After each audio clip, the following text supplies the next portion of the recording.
Heyo and welcome back to Build&Beautify Season 2. In this Cities Skylines modded Let's Play, we'll build Eneida Bay, a vibrant city of our dreams featuring transit-oriented development, clean energy, and deep city detailing. In the last episode, we started our journey with transit-oriented development by providing a subway station that will eventually connect this area to the metropolitan area itself. We also got very distracted with detailing as we place some service buildings in preparation for our first residence. So if you happen to miss the last episode, then click on the info card above or check out the entire Build&Beautify Season 2 playlist located in the description below. In today's episode, we will welcome our first residents, but not before we first welcome our small businesses to this area.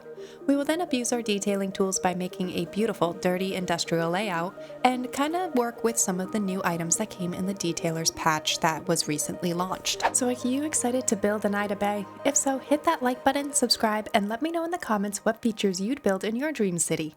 If you can't wait to see the new season unfold, consider becoming a channel member for exclusive perks, emojis, and early access to videos. And don't miss out on our Eneida Bay merchandise linked in the description below. Alrighty, so I'm wicked excited to start today's constructions, so kick back, grab your caffeinated beverage of choice, and let's jump right on into it. So let's start today's episode by adjusting some of our mods and marveling at the beautiful Japanese content creator pack, as this and a recent detailers patch was just launched. I did download the Japanese content creator pack because why not? It is free. And after looking through some of the buildings in it with the Find It mod, as well as viewing some of the other videos posted on YouTube, I think I might integrate some of these into Eneida Bay. Because while they are in a Japanese-inspired content creator pack, some of the assets actually look as if they could blend into a modern USA build as well. So I look forward to seeing these get integrated throughout the series this season, and I hope you do as well, because I think there's just a couple in here that are just going to look really good in Newtown, or in more of a blended area between old brick buildings and newer modern buildings. Now let's talk about the Line Tool mod. Cities Skylines 2 now has this feature integrated into the vanilla gameplay, and I've honestly seen some mixed reviews surrounding it on YouTube. So I want to give it a try, as the biggest issue I have seen with it thus far is the collision and overlap of the props. We have anarchy, so honestly, I'm not too worried about it because we can turn anarchy on and basically disable the collision. So the line tool mod has been disabled for the time being. If the vanilla line tool is annoying or, the mod is superior in any way, I'll just enable the mod once more. Another great feature that was provided to us is a plethora of new roads, including a road that we actually had created in the Road Builder mod. Since it is now a vanilla asset and the roads I created are kind of broken now, I would like to go through and replace all the roads with parking with one of the vanilla roads that are now provided to us. So let's roll through that and have some fun in a small time lapse.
All right, now let's have some fun abusing the Find It mod and plop the growables. I have been dying to use these mods together to build a beautiful strip mall, and that is exactly what I want to do in this area right here. So the goal with this is to create a fusion of buildings that kind of appear as one. I never realized just how many commercial assets we have, so I'm going to do this in a bit of a time lapse as we can create this strip mall in a few ways. First, I can take a single asset and repeat it all along the roadsides here and let the random colors provide the variation. Second, I can use multiple assets and kind of fuse them together with Anarchy and the Move It mod. Or third, use a single asset but at different building levels to provide a variation in the storefronts and the decorations and detailing that appear with each different economic status. Honestly, I haven't decided which one I want to do, so let's enjoy a relaxing time lapse and kind of just see which one we end up with.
All right, so let's pause a second on building and kind of just talk about what I've just plopped down a little bit here, as that was kind of a longer time lapse than usual for me, and I just want to explain.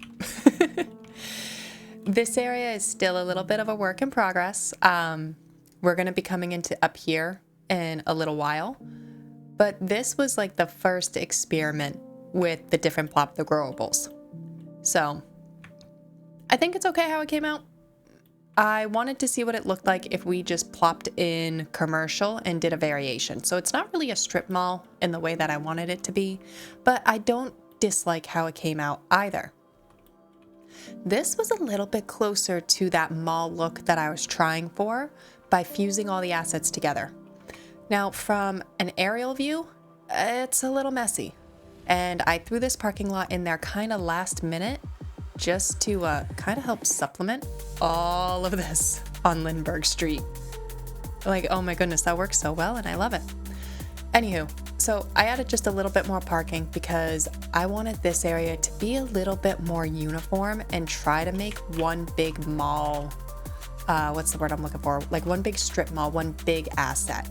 The fusion didn't work as smoothly as I was hoping it would. However, that one is probably due to my inexperience with using these mods, and two, I don't know, it might have just been the building asset that I picked. Because like this here, it looks like it goes really well together and you get that really nice strip mall kind of look. But then when it starts doing variations, it doesn't look as good. And then yeah, again, when you can keep it all the same, it looks fine. So I don't know. Let me know your thoughts down in the comments on how this area ended up and whether or not you have any tips or tricks to using the Move It mod, the Find It mod, and Plop the Growables, and a method to be able to fuse these together, or if there's another person out there who's done it in a way that you thought was particularly good.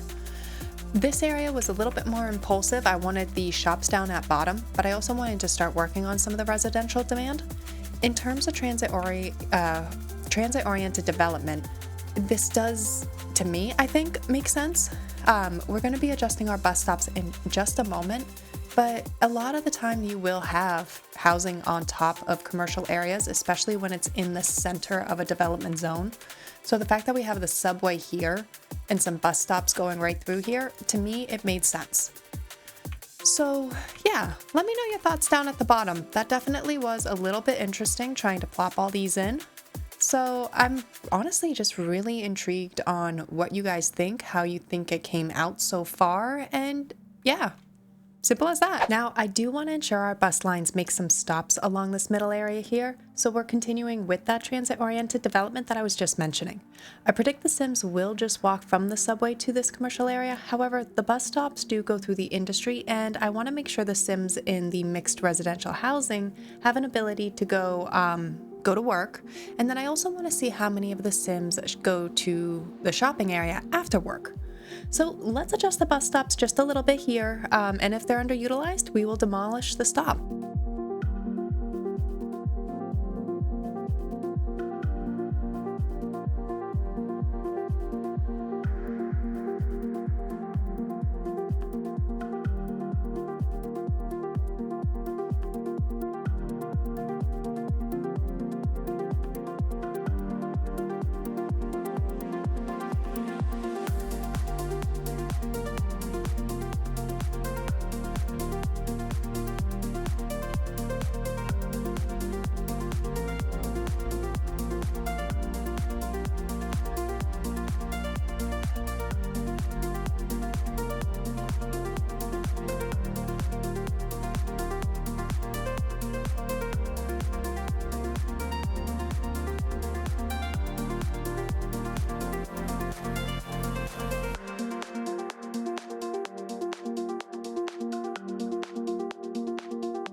Okay, I really need to start remembering that when I have a one-way road, the bus always has to go with the direction of the traffic. So, for instance, if I'm playing on right-hand traffic, I have to put the stop shelter on the right-hand side as well. Anywho, To kind of explain this a little bit here, I did put these right here for also the ability for the Sims to easily change lines if they need to. So there was a little thought process behind that. And on the same note right now, I did want to just kind of come in here because I want to keep an eye on our new small pedestrian road. It's basically the size of an alley, and I absolutely love that. But I want to keep an eye on this to ensure that they can, in fact, walk both ways, simply because when you come into this road tool and you look at it, it's almost like it's a one-way street. But so far, I think I've seen people walking both ways. So yeah, we'll just keep an eye on that. So I would like this middle area here to be a large, open, grassy custom park. Custom park, however, is probably going to have a few different definitions for us today. I do want to sprinkle in a few of the actual park assets in to encourage people to traverse through and around this area. I also want to fill in the spaces between those assets then with our own custom detailing. So let's jump on in and let's work on that.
Now let's begin welcoming some residential neighborhoods to this area, and there are 3 that I wish to work on today. First is this area right here, where I would like to get some row housing in, and I would like to edit the roads a bit as well with some parking spots now that we have those additional assets available to us. Next is this area right here, where I would like to place some medium density North American housing to round out the density around the park area, the mixed use zoning, and the municipal area. Finally is this area right here near the subway station.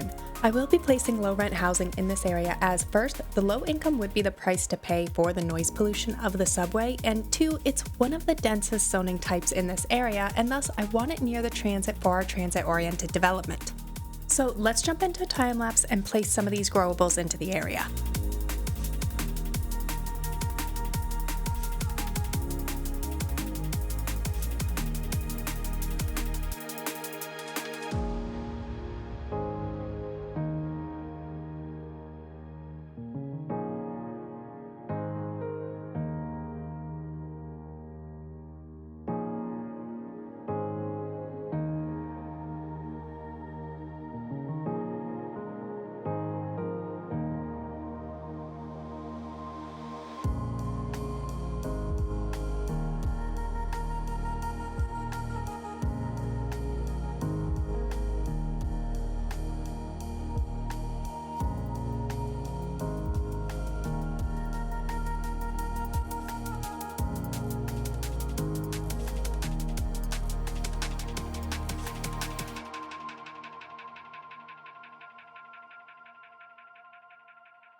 Now let's add in some dirtier industry in this area we have reserved right here. My plan is in this area to first place down a recycling center so that our city can start providing its own trash collection service, a substation, because as you kind of just saw, the wind turbines are not cutting it, and honestly, I would have wanted a high voltage power line running out in this direction anyway. And finally, I want to abuse the plot the growables in this area with industrial assets because honestly, it's absolutely addicting and fun. So let's jump into a time lapse and start by placing in the recycling center for our residents in this area first.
Now I'd like to fuse in a substation into the recycling center and pull one of the high voltage power lines into it.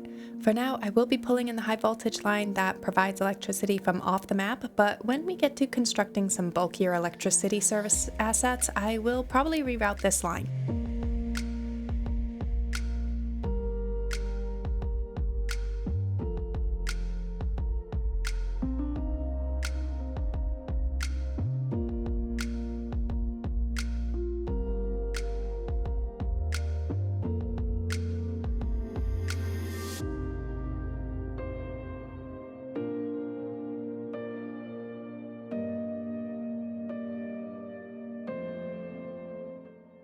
All right, sweet. Now let's kick back, relax, and add in some of the industrial assets, being sure to provide some unique detail and probably a whole bunch of surface painter to create a nice chunky patch of pavement and concrete. It will also assist with this very lovely 45% unemployment rate.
Alrighty everyone, I think that just about wraps up today's episode. If you enjoyed today's episode, please hit that like button, subscribe, and leave a comment down below letting me know your thoughts on today's build. If you're excited to see the next episode unfold, consider becoming a channel member for exclusive perks, emojis, and early access to videos. And don't forget to check out our Eneida Bay merchandise linked in the description below. Until next time, I hope everyone has a phenomenal week.